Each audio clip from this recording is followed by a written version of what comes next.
I want to continue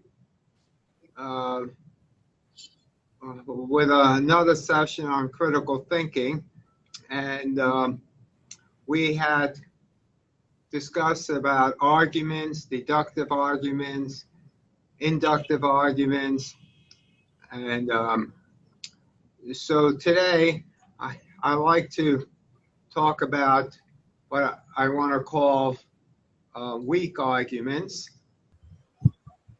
The last time I introduced the notion of having strong and weak arguments. So essentially people are going to try to persuade you to their point of view, and they're not going to use logic or reasons. They're going to use what's called logical fallacies, faulty reasoning, to try to convince you of something. And you have to be able to recognize the weakness of their arguments and be able to respond to why they are trying to argue with you with weak arguments. Okay? And now sometimes we make weak arguments and we don't even know it. So let's see what that's about. So logical fallacies are flaws in reasoning that lead to faulty, illogical statements. They are unreasonable, argumentative tactics named for what has gone wrong during the reasoning process. So most logical fallacies masquerade as reasonable statements, but they are in fact attempts to manipulate readers by reaching into their emotions rather than intellects. Okay? And so, what happened there? Right. So, deductive arguments, if they are valid and sound, meaning the premises are true, the conclusion is true. It's, we don't think of deductive arguments. And last session we went over differences between inductive and deductive, and a valid deductive argument is true, unless you could show that one of the premises are false. That's the only way to counteract a deductive argument. But inductive arguments, we usually say the conclusion is either strong or weak. And there's many different ways in which an inductive argument could be weak or faulty. And you need to understand when an argument is weak or strong. Not only in trying to evaluate when someone else is talking, but when you're writing yourself, you should be able to know how to construct a strong argument for your claim. Well, many times I read papers and all I see are claims, but not any attempts at arguments. My favorite example, as I told you before, many people will say, this is not ethical. And they give no reasons. They just say it's not ethical. And I say, well, why are you saying that? And then they can't give me an answer. The next step is that someone will give me a reason, but it's a weak reason, okay? So Inductive arguments, a strong inductive argument is every day to date, the law of gravity has held. Therefore, the law of gravity will hold tomorrow. Now, why is that a strong argument?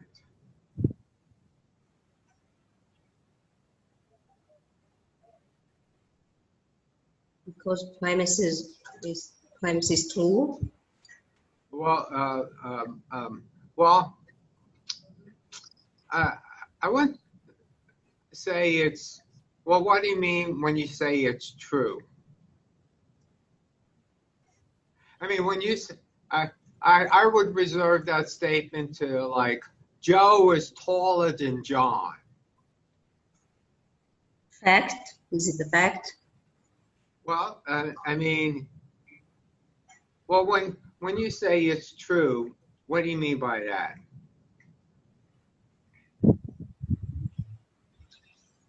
The possibility or the probability is high. Well, the probability of the conclusion is high because of what? Because we can see and experience it every day. Yes, right. You know from your experience, from your observation, that yes, every day the law of gravity has held. That, I mean, it's true insofar that it has happened every day. I mean, it's not like some of the time or most of the time, okay? But it has happened every day. And so the probability is what? It's 100%, right? And so that's why it's a strong argument, because the premise is very firm. It's something that you know from experience has happened every day. Okay. So arguments that fail to meet the standards required of inductive argument commit fallacies. And so that's what we'll talk about today, these fallacies. So how to distinguish between strong and weak arguments. A strong argument is a view that is supported by solid facts and reasoning, while a weak argument follows from poor reasoning or inaccurate data, meaning poor sample size or something that doesn't happen every day. Strong arguments must be supported by reputable sources, or they risk being invalidated by others. And weak arguments contain problems with the logic used to support them. So the anatomy of an argument, okay, consists of premises, inferences, and conclusions, and therefore we'll be looking at premises and the conclusions, and inferences are something that's implicit. We infer something from something, and so in evaluating or assessing arguments, we'll be looking at the premises and the inferences and see if these support the conclusions. So the fallacy of relevance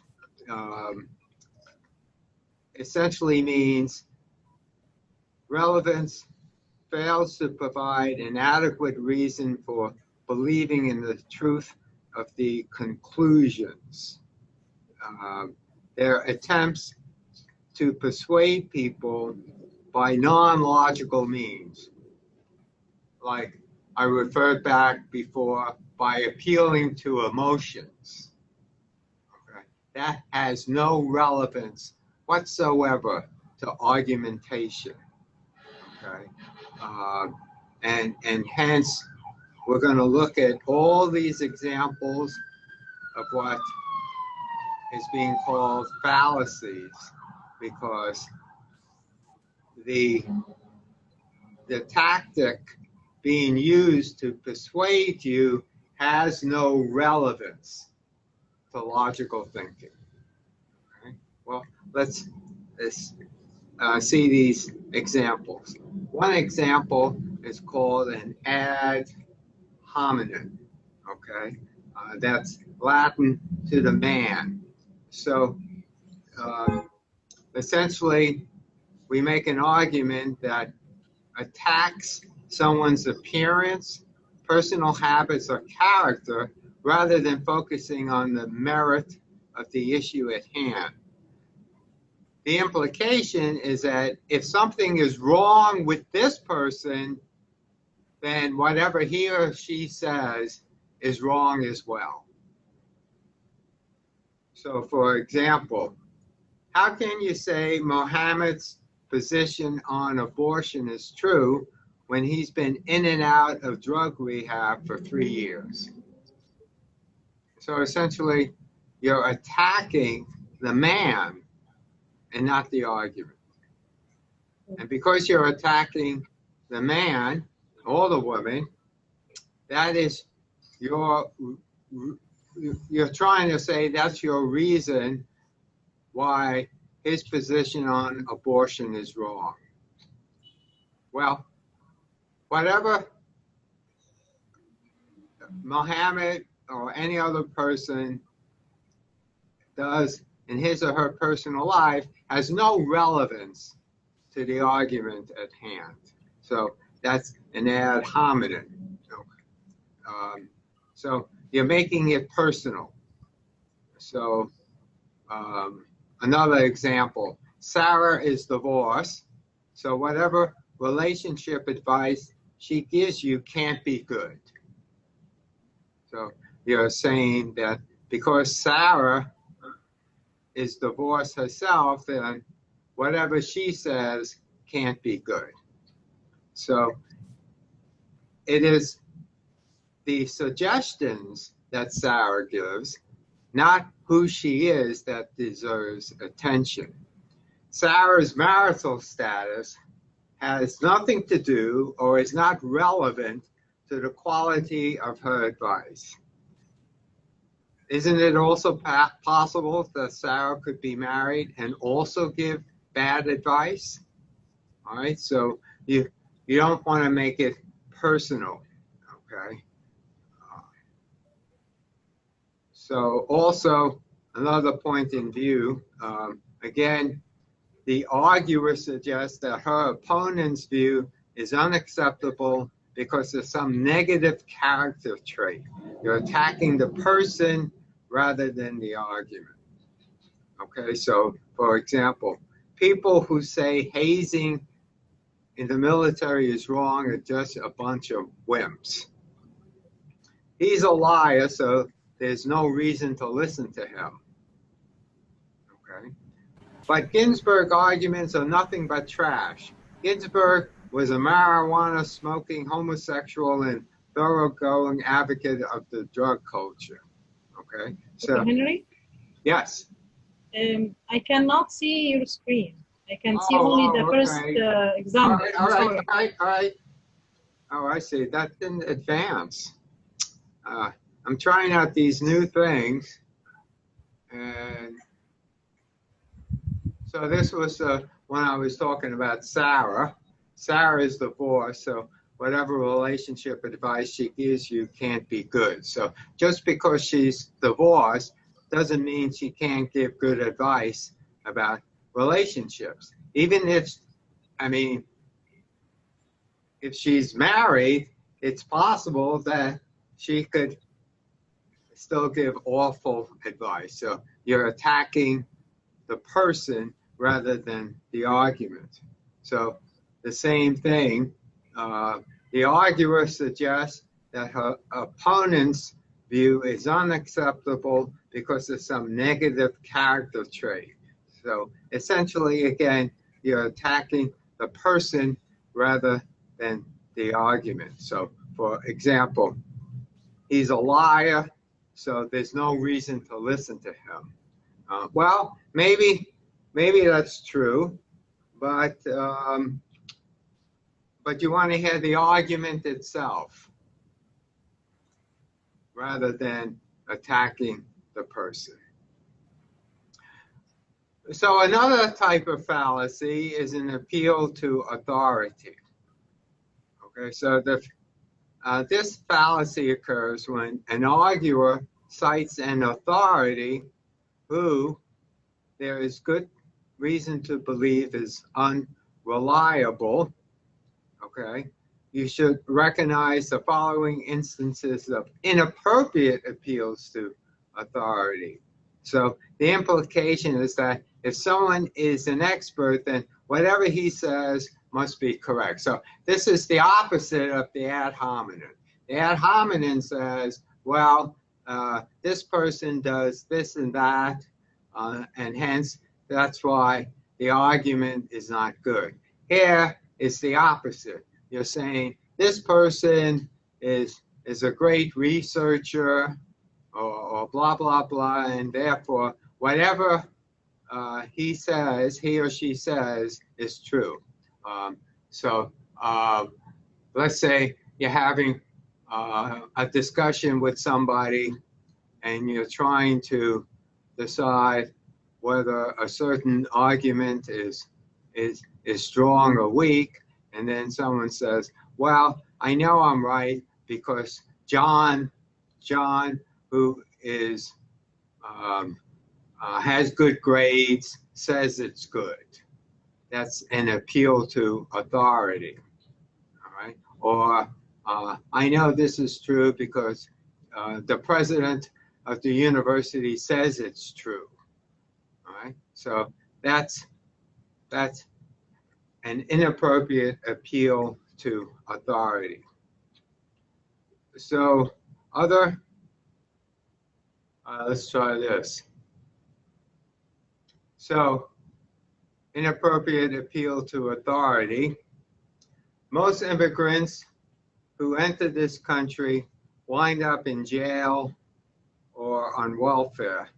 I know this because I read it on the White Power Worldwide website. So this is an appeal to a certain, what appears to be an inappropriate appeal to authority. The source, the website, is known to be generally unreliable, but you're stating that the website is an authority.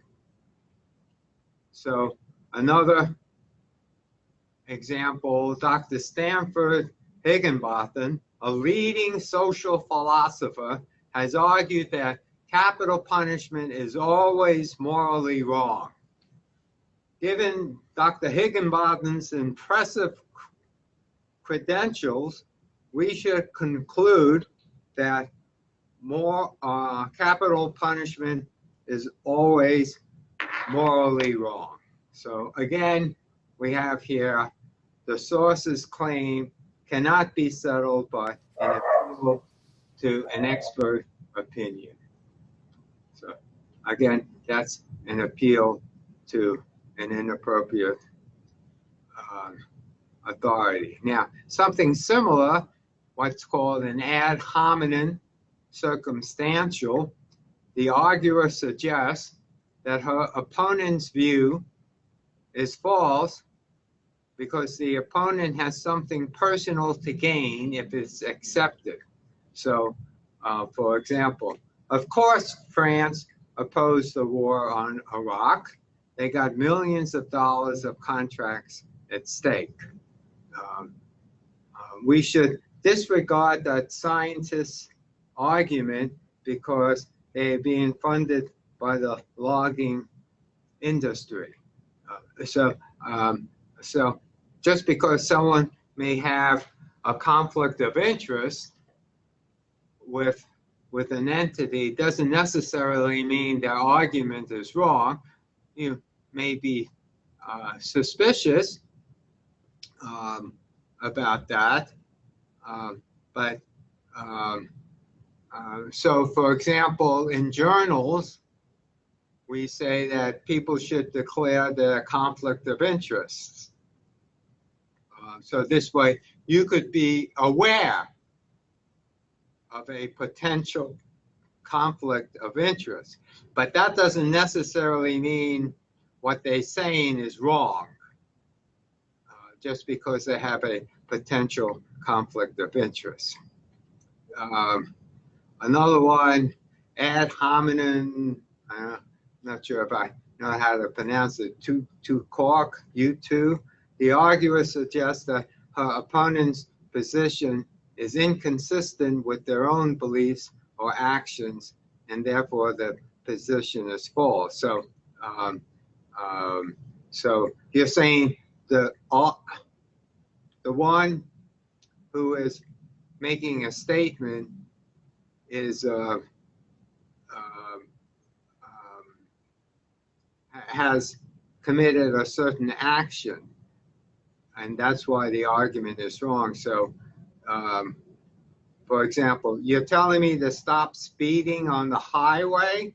You received more speeding tickets than I have. So essentially, I mean, the argument to stop speeding could be a very good argument, but you can't say it's false just because the other person has done the speeding, him or herself, okay? You say I shouldn't drink, but you haven't been sober for more than a year. So you're not attacking the argument, you're, again, attacking the action of the person who's making the argument. All right, so we have ad hominem, an inappropriate appeal to authority. Then we have something that's called a red herring or a smoke screen. A smoke screen, essentially, think of it, you're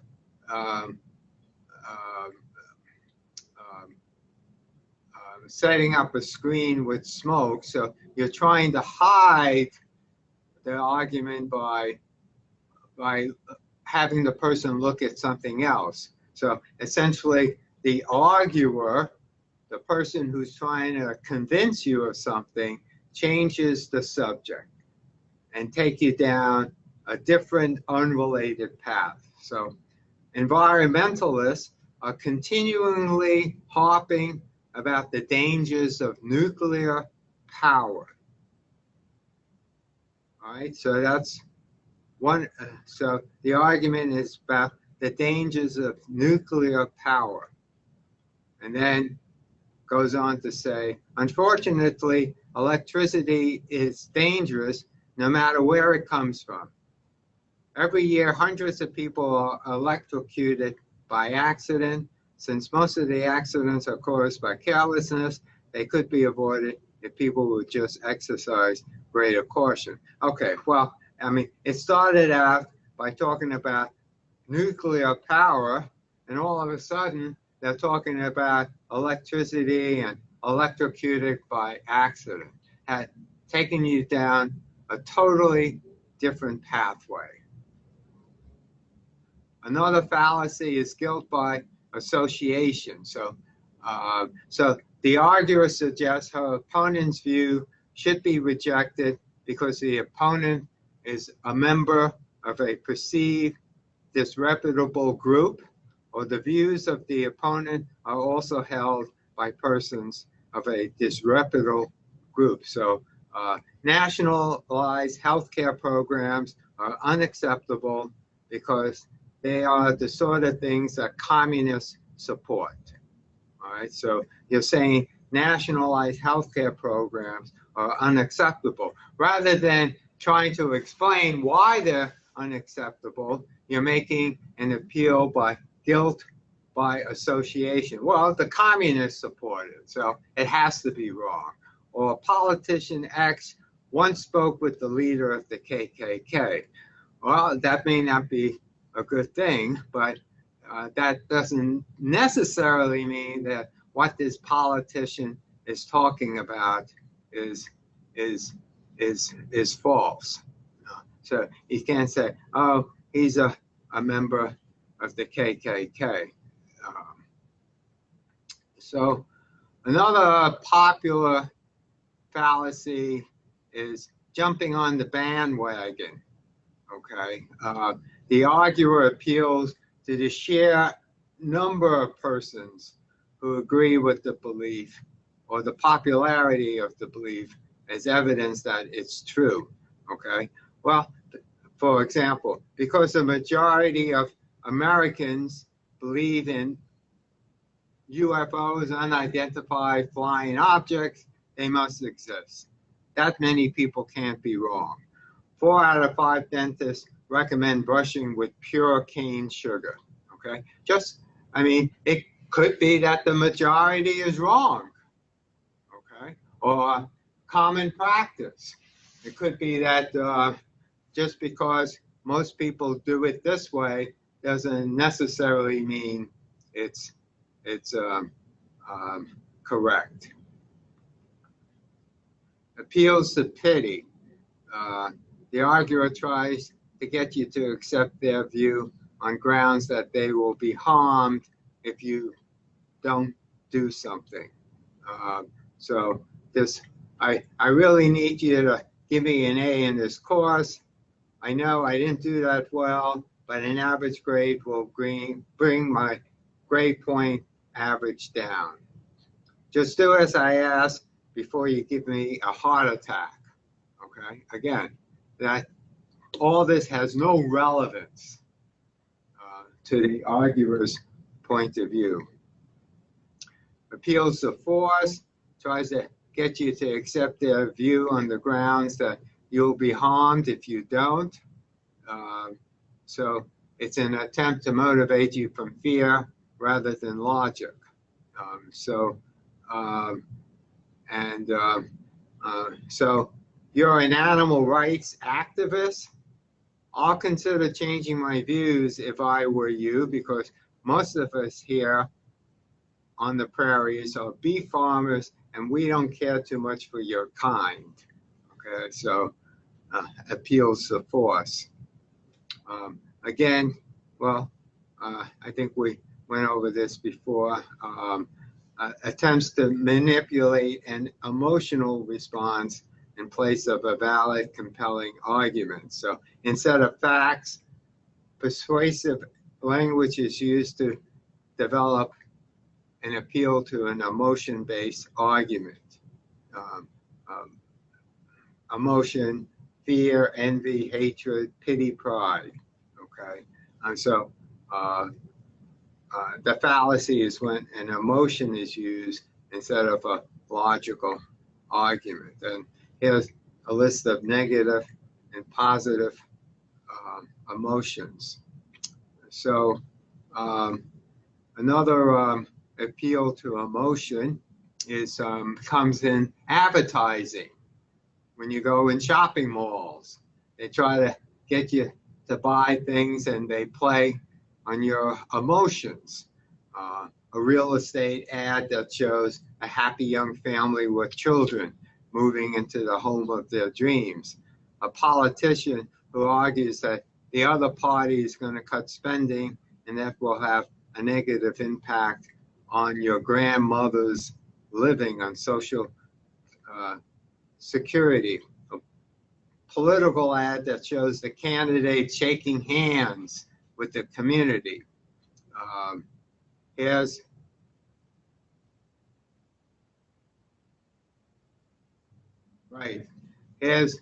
a favorite argument of Coke. Okay, they try to get you to buy their product by showing you an ad with just, happy people drinking Coke.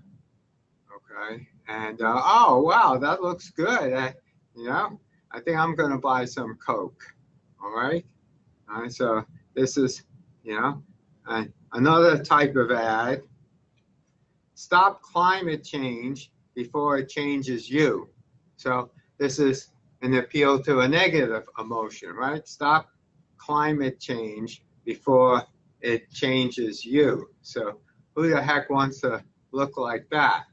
Okay. It gives no logical argument about climate change unless, well, I guess it's I guess you could say it's giving an argument by the effects of climate change, but this type of ad is really appealing more to your emotion than the facts of climate change. Here's an appeal. Oh, okay, I could make it larger. To tradition. This is so common so essentially, can you email the test data to me? Well, we don't do it that way. That's not a reason. We never give reasons. Nothing you say means anything. That's how we have always done it. So an appeal to tradition, why? You should do it this way. Well, why should I do it this way? Well, we've always done it this way. So one is not questioning what's been done before. And people are saying, well, what we've done before, we should do now. So just on the mere fact that we've always believed it, or it's been accepted by society, okay? So, for example, although horrendous in our eyes, the burning of the wives of deceased men should be considered morally acceptable since the society in question has been doing it for centuries. So that's what certain groups do in India. When a man dies, they also burn the wife with him. They've done it for centuries, so it must be true. Gay marriage is wrong because marriage has always been between a man and a woman. Well, that might be true, but that doesn't mean gay marriage is wrong, just because it's been done one way or another. Another type of fallacy, post hoc, which means after this, therefore caused by this. So this assumes that just because B happens after A, then it must have been caused by A. And politicians love this one. So for example, and so what do I mean by politicians love this? Could you give me an example of B happened in A, after A, then A must have caused it. Maybe I can say, if you choose me for the election or for being a president or vice president, I will assure you that the health insurance benefits is going to be up, and it's going to be working, and we're going to fix all your problems. So if you select me or elect me, I'm going to do this and this and this. No, that's not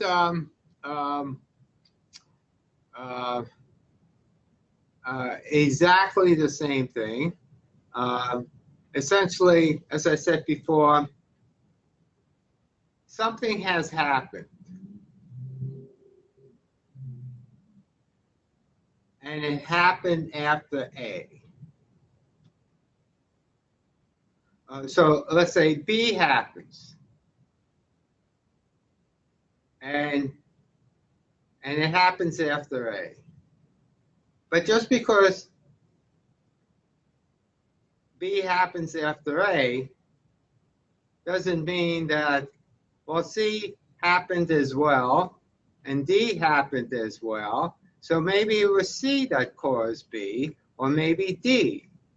So just because, so for example, in the example you're trying to give, so let's say a politician becomes president and the economy does very well. So the politician will say, you see, I got elected and the economy is going very well. That's because of me. That's not necessarily true, because all these other things could have happened as well.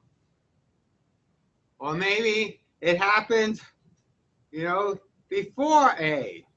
It just so happened that yes, it happened after A, but just because it happened after A doesn't define a causal link between the two events. Again, politicians love this, okay, because they get elected and then they start taking credit for everything that happens afterwards, even if it happens the day after they get elected, okay? So here's, since President Bush took office, unemployment of minorities in the state has decreased by 7%. Governor Bush should be applauded for reducing unemployment among minorities, okay? Well, before we pat this guy on the back, the speaker must show how his policies are responsible for the decrease in unemployment and employment. It's not enough to show that the decrease happened to have come after his election, right? And you're going to hear this argument over and over. And we talked about this before: hasty generalization, a conclusion based on insufficient or unrepresentative evidence. Okay, remember that example about the the dog? All dogs are happy because so and so dog was happy. Okay, that doesn't mean every dog is happy. The only redheads I know are rude. Therefore, all redheads must have bad manners. A hasty generalization. Okay, the speaker only knows of 2 redheads. Or that comic strip I showed you. Okay, the researcher investigating whether there's anything wrong with the product, and he gets the data that people say there's nothing wrong with the data. He shows it to his boss, and the boss says, "How many people did you speak with?" 1. And he said, "Should I get more opinions?"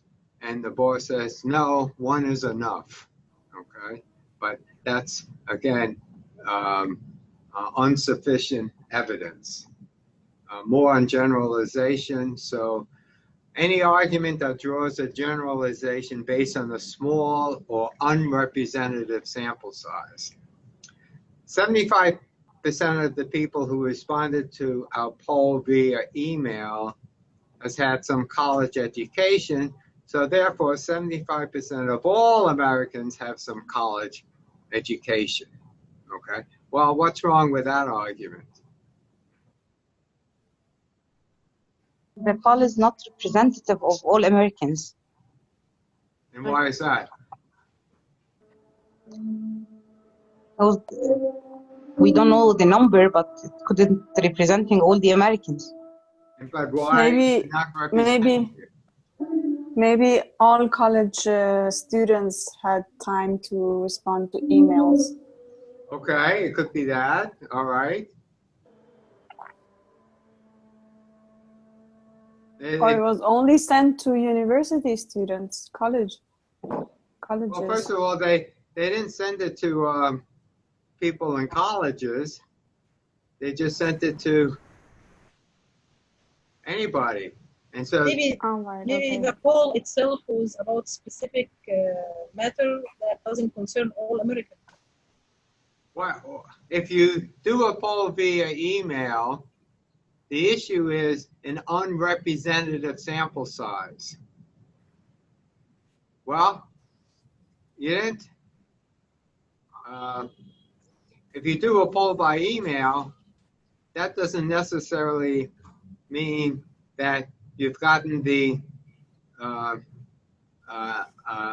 data on people who don't have emails. It's an unrepresentative sample size.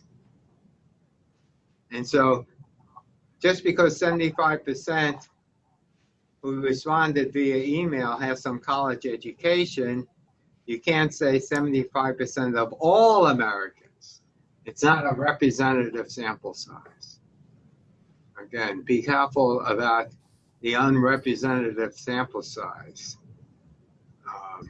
So you can't speak French. I can't. Therefore, no one else at the University of Alabama could speak French. Okay. Remember that example about the number of students at the university who believes in God, and you went and sampled students coming out of a church. Well, 80%, 100% of those students believe in God. Therefore, 100% of students at the university believe in God. You took an unrepresentative sample size. Okay, it's the same thing in research. That's why we want to get a representative sample of the study population. Okay, and here's something else we talked about, a false analogy. Again, a false analogy means you're taking a look at the similarities between two items or two objects, and because of those similarities, you're saying they also share a different similarity. But the other similarities are not relevant to what you're talking about. So just like Mars and Earth, well, they're both round, therefore they both support life. Well, being round has nothing to do with supporting life. If you said they both have water, then you could say a stronger argument is that they both support life. So you have to take a look at the relevant similarities when you do an analogy. Okay. So another example, if we can put a man on the moon, why can't we find a cure for the common cold?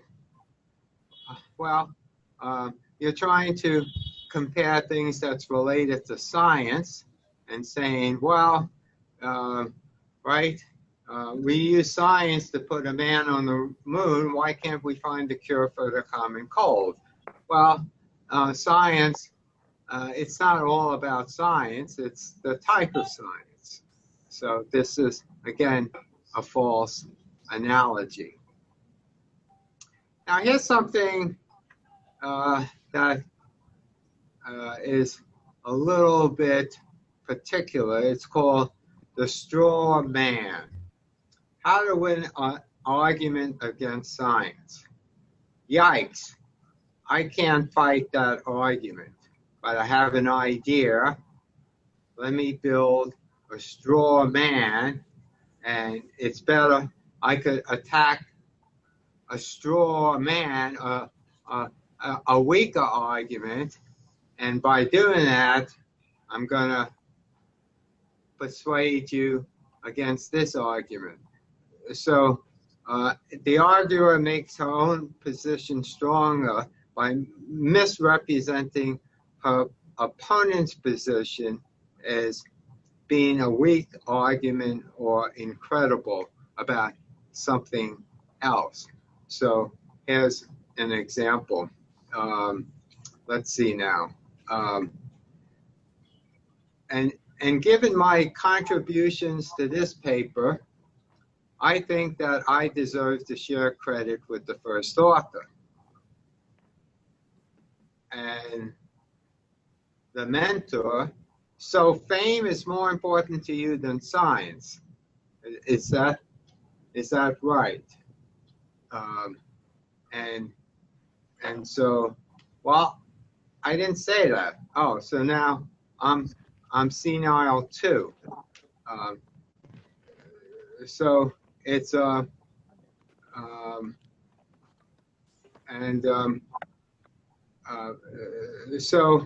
I mean, this person is trying to make his argument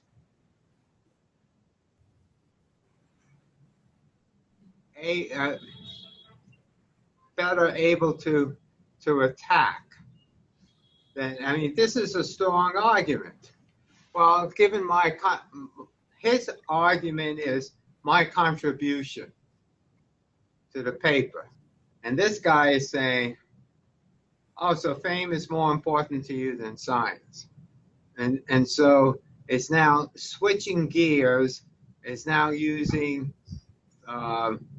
another argument that is more easily to attack, that fame is more important to you than science. Okay, well, you know, it's easier to say that,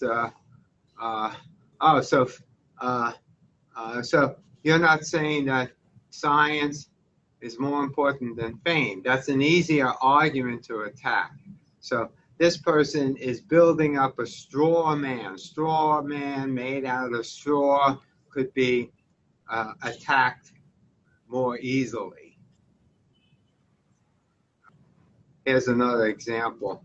Mr. Goldberg has argued against prayer in public schools.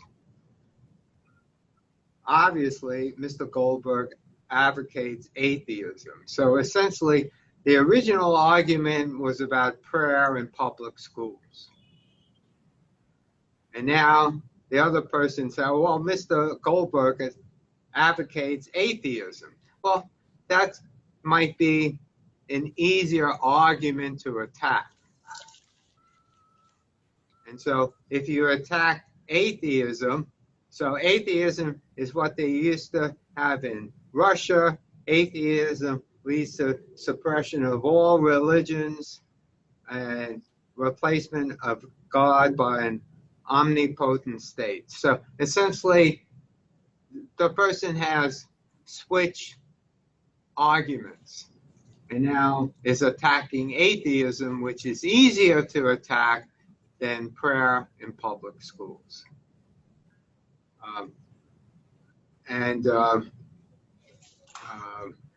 The student tells his professor that he thinks some of Donald Trump's position has merit.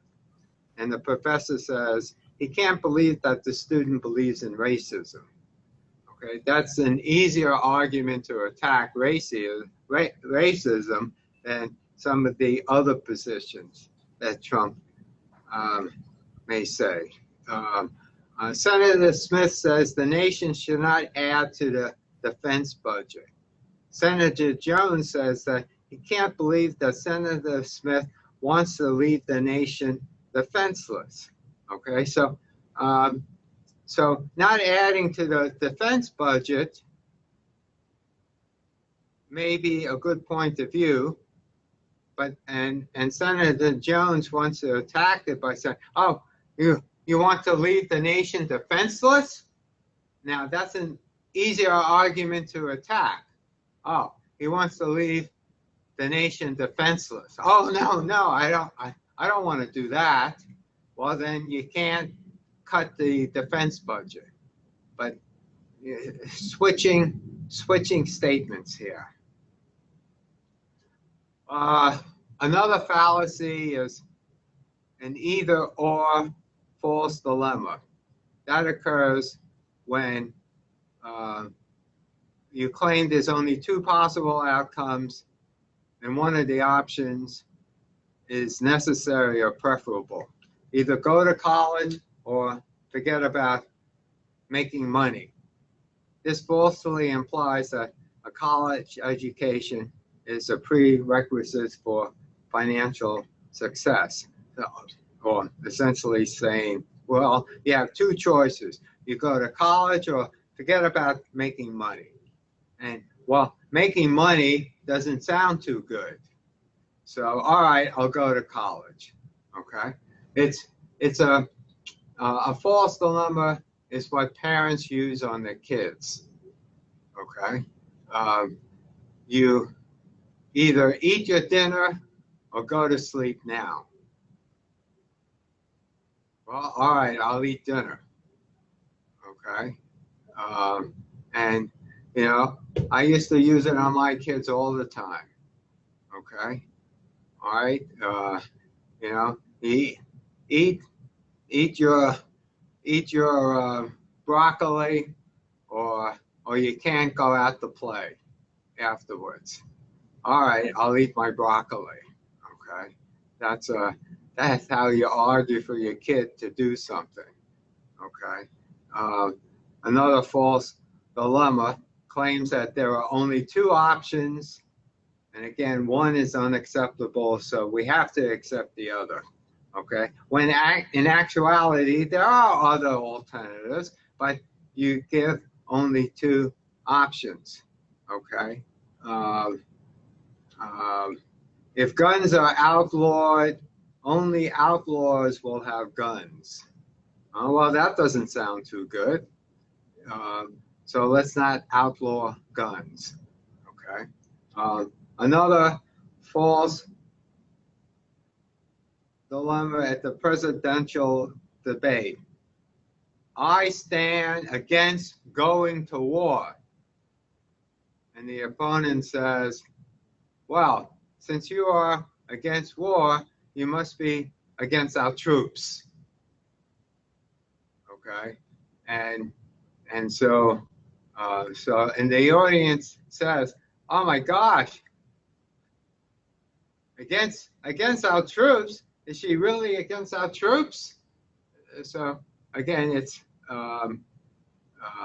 a false dilemma. You're against the war? Are you against the war or against our troops? False alternatives. Let's see, how do I? Right. A false dichotomy. Either we elect a Republican as president, or crime rates will skyrocket. Obviously, we don't want crime rates to skyrocket, therefore we should elect a Republican as president. You know, if you want to test out your ability in trying to detect fallacies, listen to politicians. Okay, so for example, you know, we're having an election coming up in the U.S. and Trump is in some serious trouble, and so the other day he said, you know, if you elect Biden, okay, he's going to destroy the suburbs. All right, and so it's either Biden or bad suburbs. And he gives no reason why that will happen. He just says that's the alternative. Biden or bad suburbs. Oh, I'm sorry, me or bad suburbs. A false alternative. All right, so slippery slope is a very common fallacy that you will hear a lot. So essentially, what happens? If A happens, then by a gradual series of small steps, B, C, X, and Y, and then eventually Z will happen. And Z is a very bad consequence. So the arguer says, well, if you believe in A, then blah, blah, blah, Z will happen. And Z is really bad. And therefore, we shouldn't let A happen either, okay? Essentially, and the arguer, without any sufficient reason, says that a seemingly harmless action will lead to a disastrous outcome, without giving any proof as to why A will lead to C, except for saying we're on a slippery slope. So this happens a lot in ethics. Okay, so for example, For cloning as well. what's that? Discussions on cloning and. Oh, yeah, right. Yes, cloning, right. So if we if we allow cloning, therapeutic cloning, then human cloning will occur. That's a slippery slope. If we allow to take patients off ventilators to allow them to die, then the next thing you know, we're going to have active euthanasia. We'll start injecting medicines to kill people. Okay, so we go from what seems like something that makes sense. We say, oh, we're on a slippery slope to Z, and Z is a horrible thing. Whoops. And we say Z is a horrible thing, and therefore that's why we should not allow A as well. And that happens so often. And the thing is, there's no proof that just because A happens, Z will happen as well. Okay? So, well, that's the same thing. So here, let's see. Right. Gun control laws do not mean no guns. And you can't assume that this series of events will happen. So people will say, oh, if we have gun control laws, then nobody will have guns. Okay? But that's not necessarily true. That's just a slippery slope fallacy. Okay? And you have to recognize that. And a lot of people use it. And your comeback is, how do you know that A will lead to Z? Okay. And the answer is, well, I don't know. And the only argument is to say, people will say, that's a slippery slope to Z. Okay. But there's no reason to support that. Another example, marijuana is a gateway drug. All heroin addicts started by smoking pot. Well, it's not necessarily true that marijuana leads to heroin addiction. Actually, this argument, remember that argument about post hoc argumentation? If B occurs after A, then A cause B. So, this is almost similar to that. Oh, let's see now. He's a heroin addict. He started out by smoking marijuana. So, smoking marijuana causes heroin addiction. Well, that may happen in a few cases, but it's not a strong argument.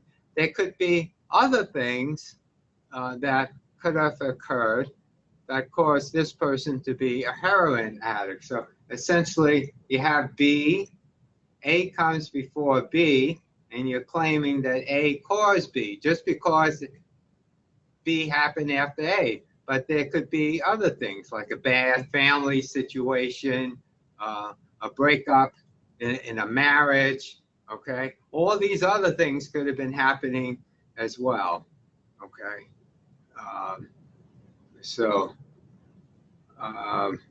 Another example of a slippery slope, Newt Gingrich, who used to be a politician, says, we must rigorously oppose any legalization of same-sex marriage, okay? If we do that, next we'll allow people to marry their dogs, cats, pet boa constrictors, clearly, because it'll lead down this slippery slope, marriage is a threat to our sanctity of traditional marriage. And again, this is a slippery slope. Let's skip that. Oh, well, yeah, this is similar to the other one. If A, then B, B, therefore A. Well, if I get a B on the test, then I will have passed. I passed the test, so it follows that I must have received a B. Here's another one, ambiguity. Well, we'll probably have time to talk more about linguistic ambiguity, using double meanings to mislead or misrepresent the truth. So I think this one shows the best. Hey, you can't just take that, it's stealing. So what? They steal in baseball, a sports activity, all the time. So if it's okay for baseball players to steal, steal second base, logically, it's okay for me to steal too. All right, you have a point. All right, that was easy. Example, we use what's called euphemism to replace other words, like instead of taxes, we use the word revenue enhancement. Instead of saying the soldiers retreated, we did a strategic withdrawal, okay?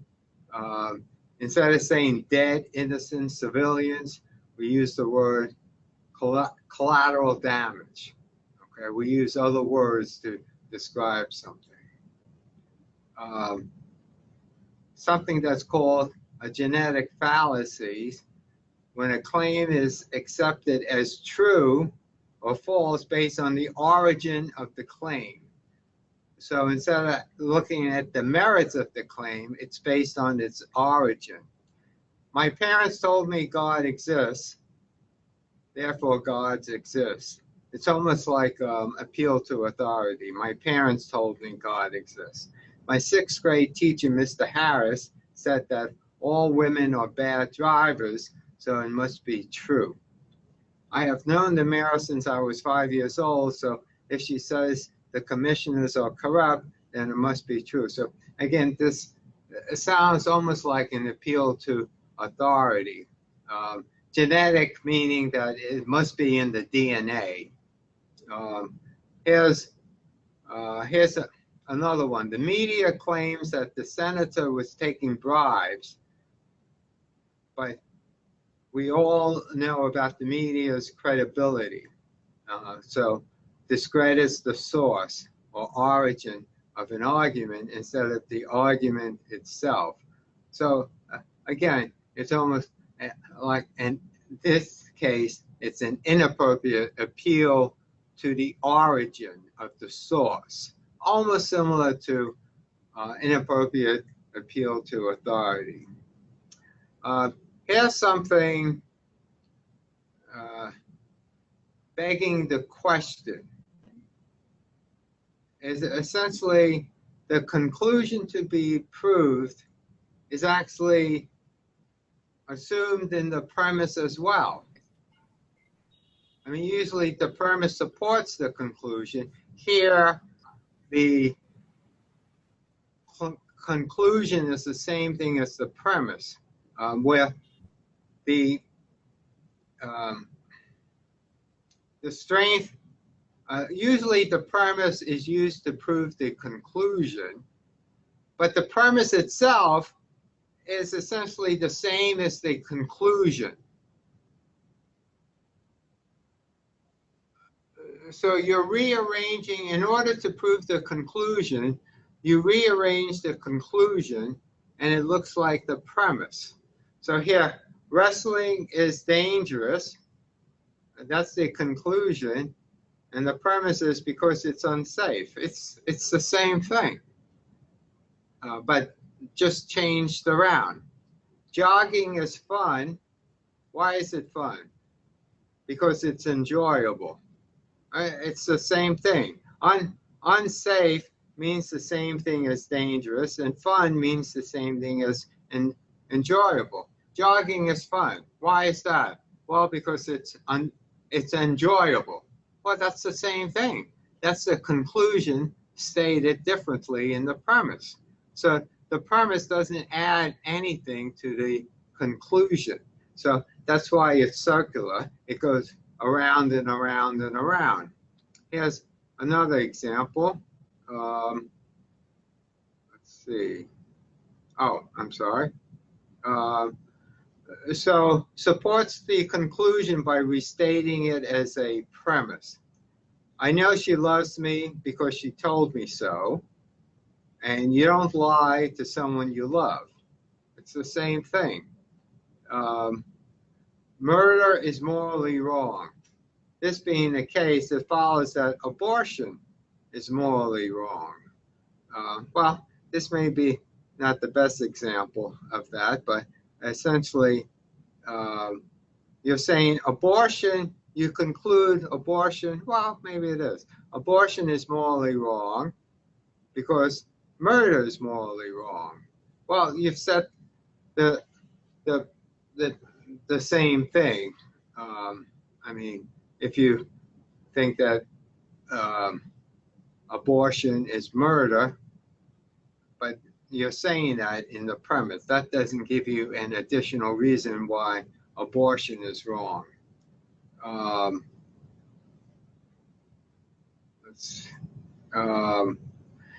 The Apple iPhone is the best smartphone on the planet because no one makes a better smartphone than Apple. The Apple iPhone is the best. Well, why is that? Well, no one makes a better smartphone than Apple does. It's the same thing.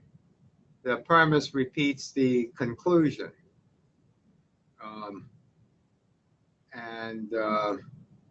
Let me see if I have, right. Okay. All right, good. So, okay. I gave you a lot of stuff. Okay. So why don't we, I sent you that exercise last night, right? So why don't we go into breakout rooms, and why don't you try your hand at looking at the looking at those examples. So why don't I put you in the breakout rooms? From what I heard from both groups, you guys are really doing a good job. Seriously, I really like the way you all approached each statement, reasoning it out. That was great. So having said that, all right, what about the first one? I want to have each member from each group. Yes. Okay. The first one, we thought it's circular argument, begging the question. Okay, what about the other group? Dr. Southern?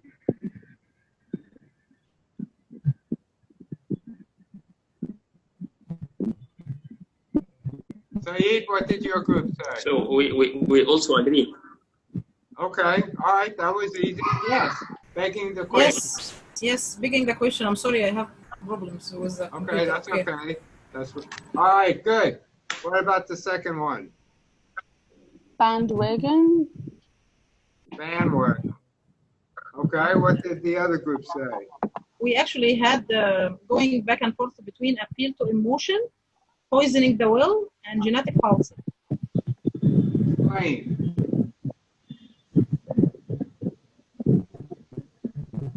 Why genetic fallacy? Maha? No, that was Dr. Saeed. I said emotions because of ridiculous.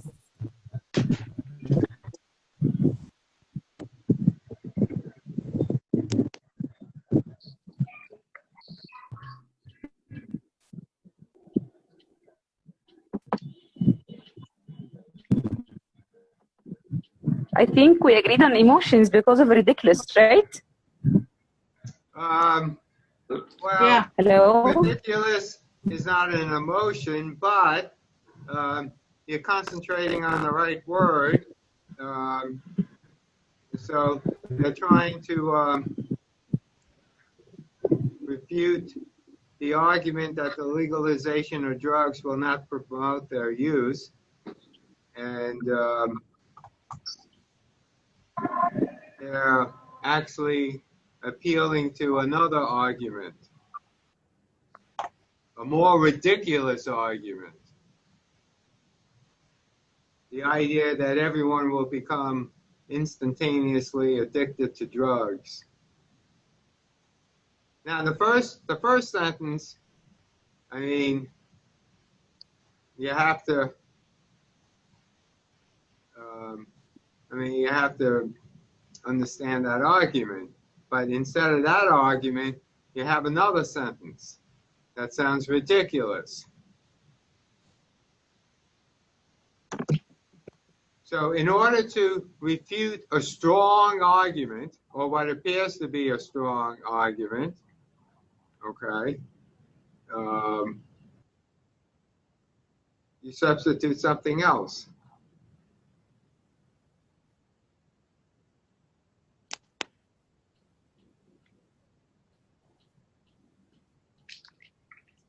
So inappropriate appeal to authority. What's that? So it's going to be inappropriate appeal to authority. No, there's no authority here. I mean legalization. Okay. There's no organization here either. No, the legalization, like the one that do the legalizing the drugs.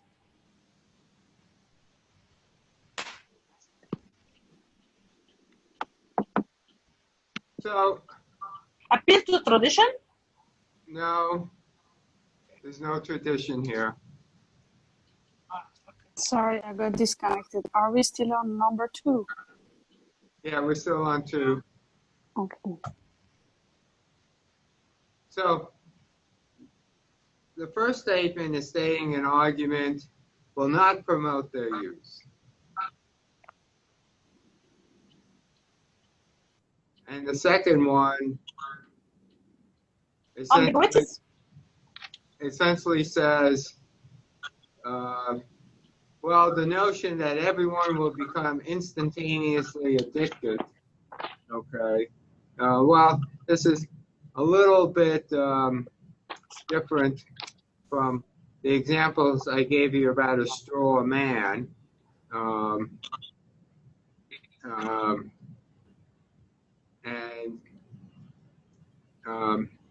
I guess, well, maybe it's not the best example of a straw man. So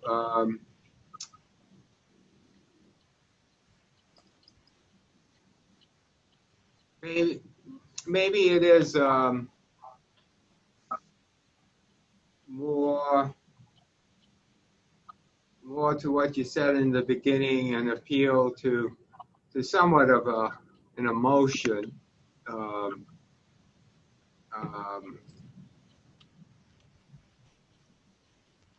The emotion would be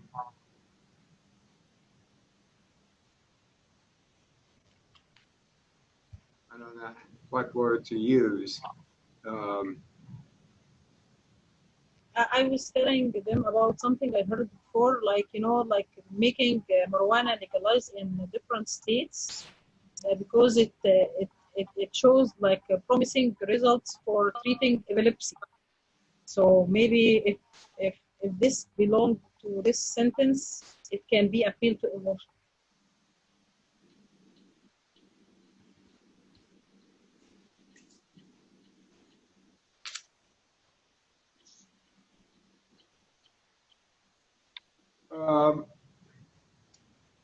What I'm trying to say is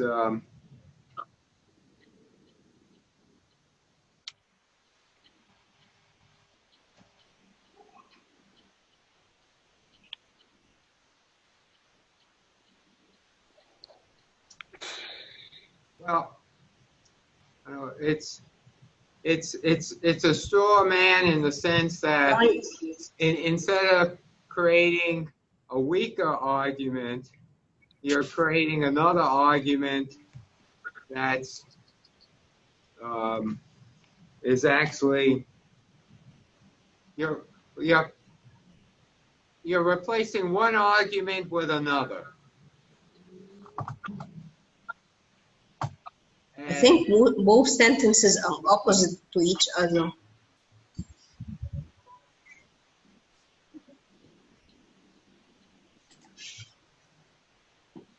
Well, why do you say it's opposite? Because in the first one, he says that localization is not going to promote some use. In the second one, he says that everybody uses it upon legalization. But it's ridiculous. Yeah. But it's opposite. Why is it opposite? Because his opinion in the first one that legalization doesn't promote the use, but in the second one that legalization promotes the use. But he says the idea that every man, woman, and child instantaneously becomes addicted is ridiculous. Yeah. Yeah.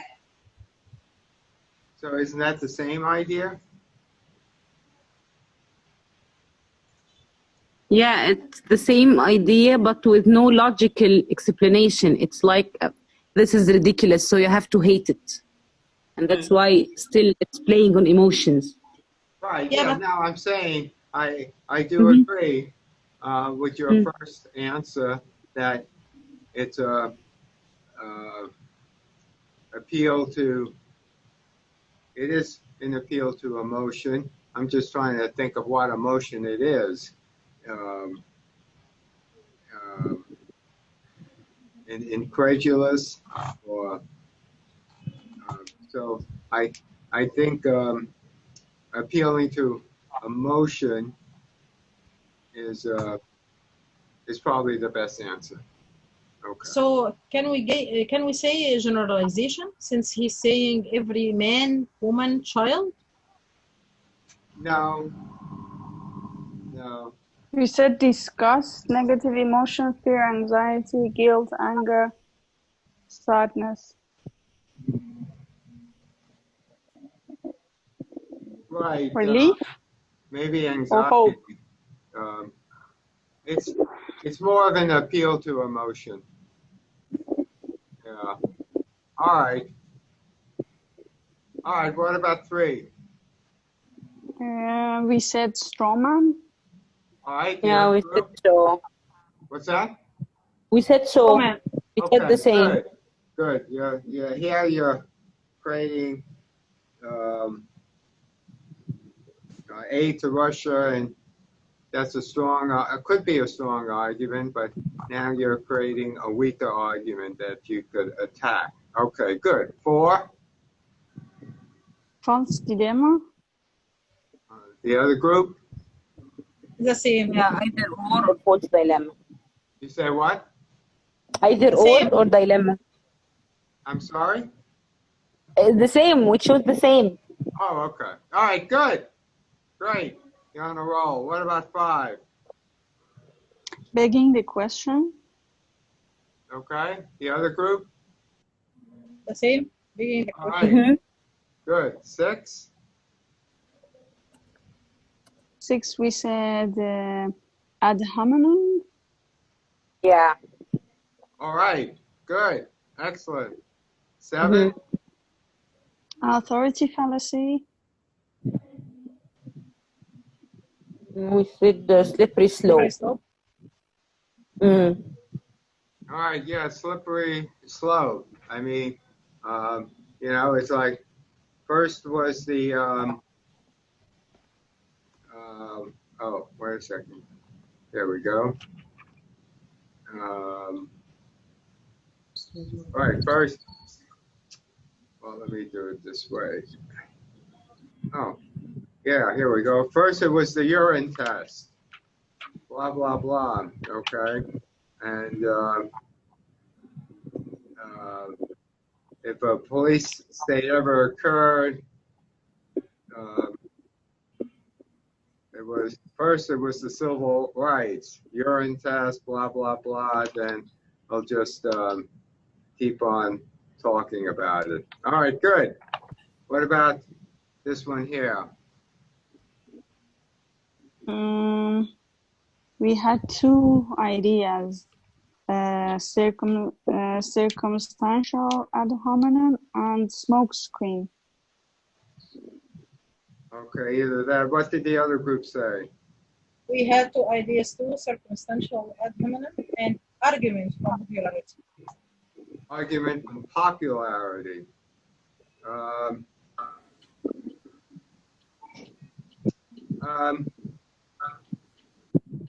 No, it's actually more smoke screen because it's actually just bringing up a whole different argument, trying to screen out the first one.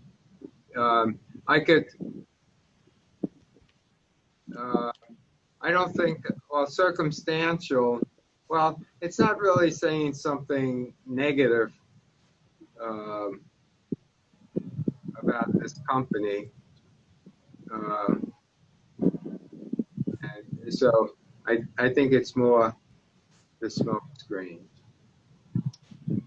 Okay. But why is this a different argument? It is related to the vitamin supplements. It is related. It's both about vitamins,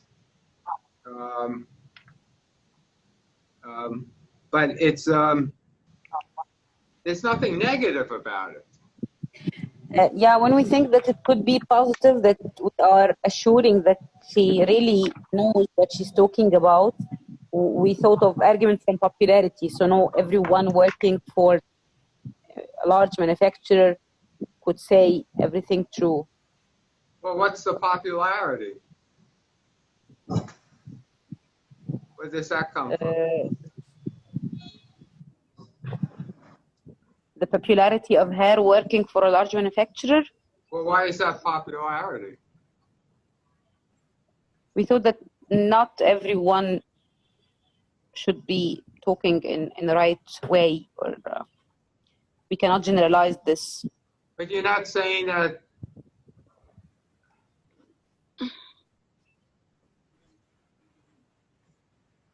But I don't understand where the popularity comes from. Popularity is, you know, like jumping on the bandwagon. Most people say this. We don't have that here. Mm-hmm. So it's not attacking. There's nothing here about popularity.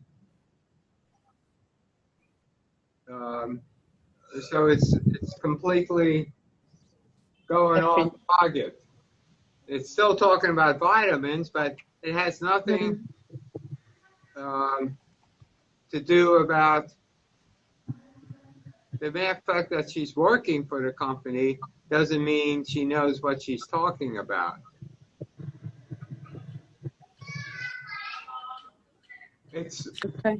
You know, I mean, working for the company, working for a company who's a large manufacturer of vitamin supplements doesn't mean she knows what she's talking about vitamins. I was thinking that as if the speaker is questioning her credibility, as if she recommends taking vitamins because she's working for that manufacturer and she wants to sell her products. And that's why I said maybe circumstances. She has like conflict of interest. No, I mean, no one's trying to refute the editor. Mm.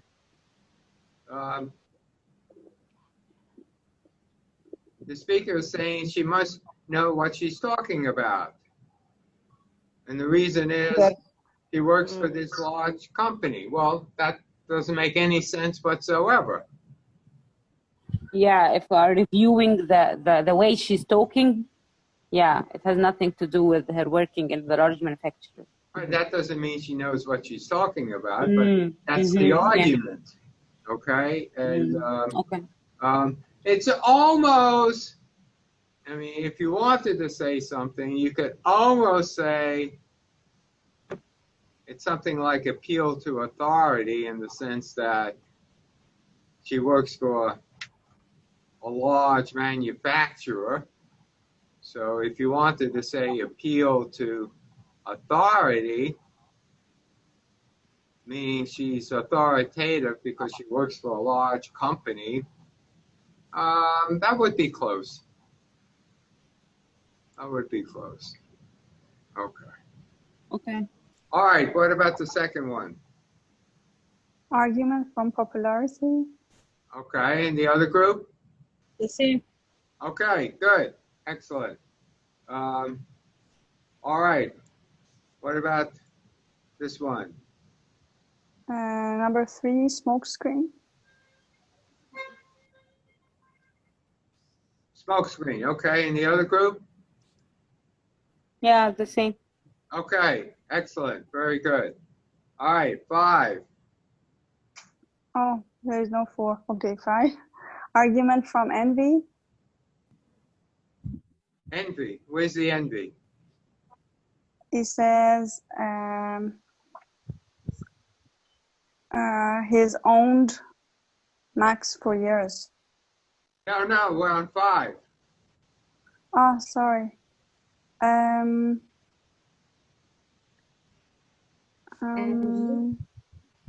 Argument from envy.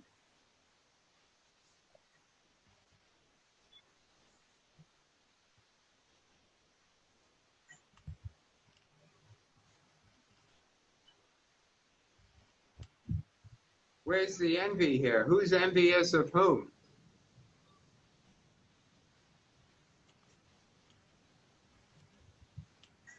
Envying the politicians in general. I've never met anybody who's envy of politicians. Senator.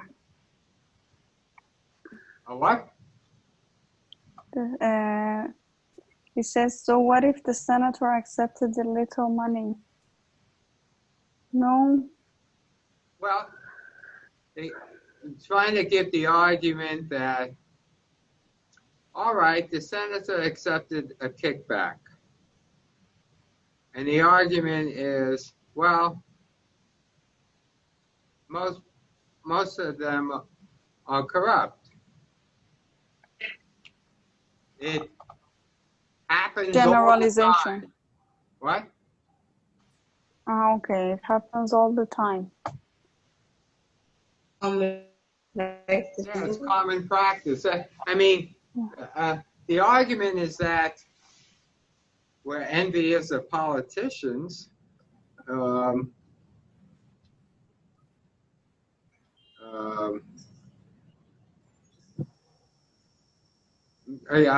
not sure where envy is coming in.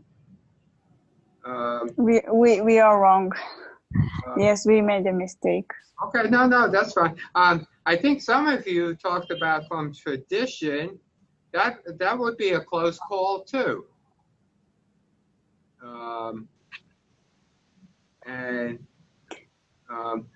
But I think what gives it away is the word most. Yes. Yeah. All right, good. What about 6? Personal attack at hominem. Personal attack. Okay, what did the other group say? B, circumstantial and hominem. Why did you say that? Because there is nothing wrong with owning Max.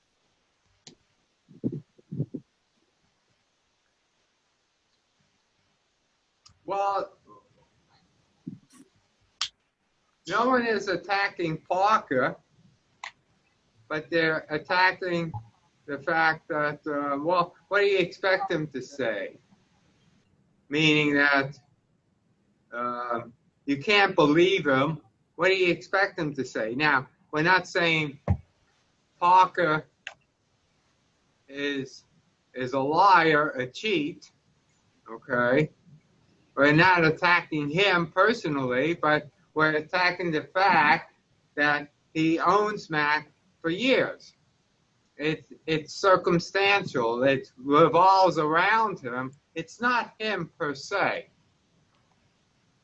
So, again, we're not saying he's a jerk, you know, he's a liar, but we're saying, hey, listen, he's owned Max for years, okay? So what do you expect him to say? Or this guy says, buy these, I don't know, buy this type of, I don't know, furniture.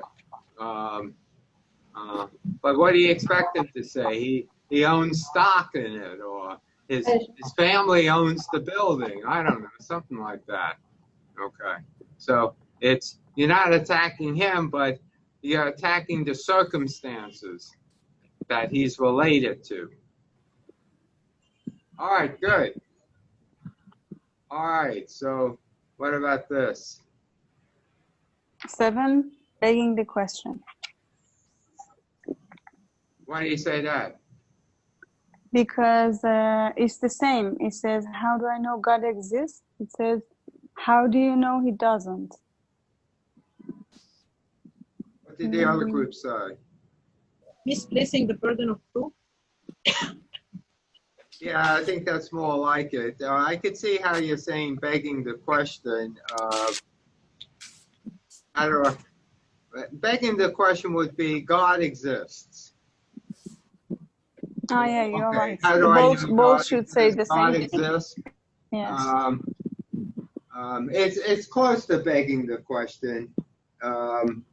I see what you mean. And we didn't discuss misplacing the burden of proof, but I mean that exactly is what it's doing, where someone says, "Oh, why are you asking me to prove it? You prove it."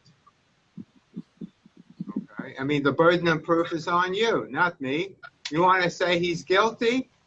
You have to prove that, not me. All right, good, but begging the question is a close second.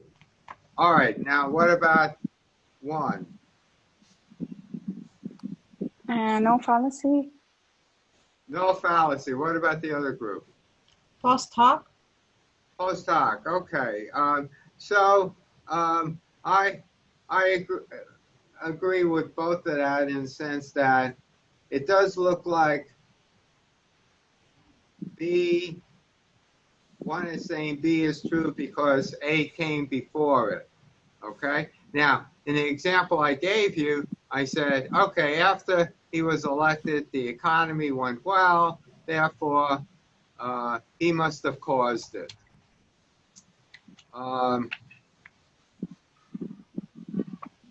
But just because it came before doesn't prove it. Now here, it came before, but actually, it gives a somewhat of a good argument. He's the only one who touched it. Now, it's not the strongest argument, but he's the only one who's touched it since it was working fine last Monday. So that could be plausible. But the mere fact that someone is elected and next month the economy is doing well. Now, in that example, unless someone said, well, the economy, since he was elected, he instituted this policy. And now the economy is doing well. So now you're establishing a link between A and B. And here the link is, he's the only one who's touched it. So you know that, I mean, it could be that someone else in the shop could have touched it. But you know what happens in the shop? They put it on, you know, in the back room to work on it. And it, I mean, I don't think you would win in court with that argument, but it's just a weak argument. There's no fallacy. If that's making sense, but post hoc is a close second. So I certainly give some credit there. What about 2? Guilt by association. What's the association? Democrats. What's that? Democrats. I'm sorry? The Democrats. No, it's usually, well, it's usually, are the Democrats being associated with someone else? In both sentences, they're talking about Democrats. They're not bringing in another group. They're not saying those blasted Democrats, they're always working with communists. Generalization. What's that? Generalization. Generalization. No, we're not going from generalization to the specific.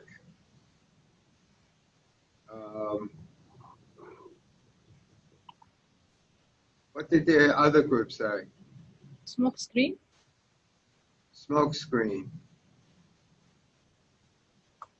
I could see that. I could see that smoke screen.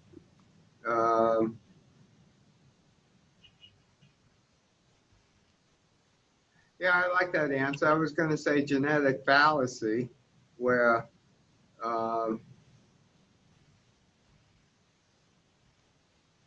you know, we're talking about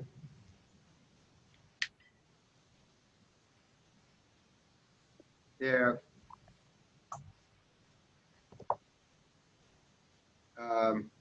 attacking the source. But actually, now that you say smoke screen, I like that answer better. Yeah, just diverting the argument to something else. Okay, all right, good. All right, the last one. Emotions. Appeals to emotions. Which emotion? Pity and sadness, like we kill them, we torture them, we burn them. Okay, what did the other group say? Or guilt. Guilt.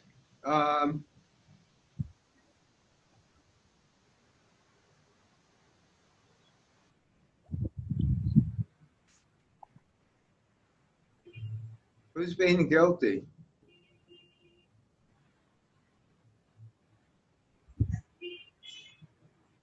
Medical researchers.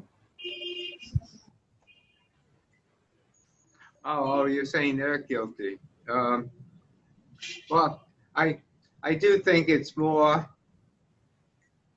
one is trying to pity the animals, right? What do you think?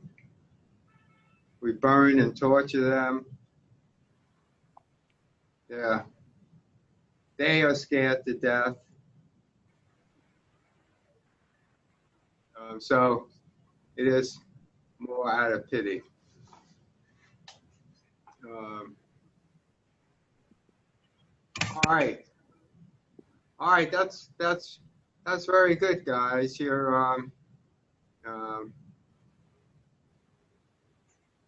I think maybe I'll try. Well, you know something. You should, when you read things in the newspapers, okay, you know, there's something to say about the concept of fake news. Okay. So when you read the newspapers or anything else, try to pick out if there's any fallacies. As somebody tries to persuade you to do something, okay? Be on the lookout for fallacies, okay? And share them with us, okay? In fact, as I read the newspapers, I'll see if I could pick out some. All right, but you know, it's all around us. And probably the best place is to look at advertisements. Okay, guaranteed. There's fallacies, you know, in all the ads, and see what they're all about. Okay, good, great. It's time to stop. So tomorrow we'll have a writing session.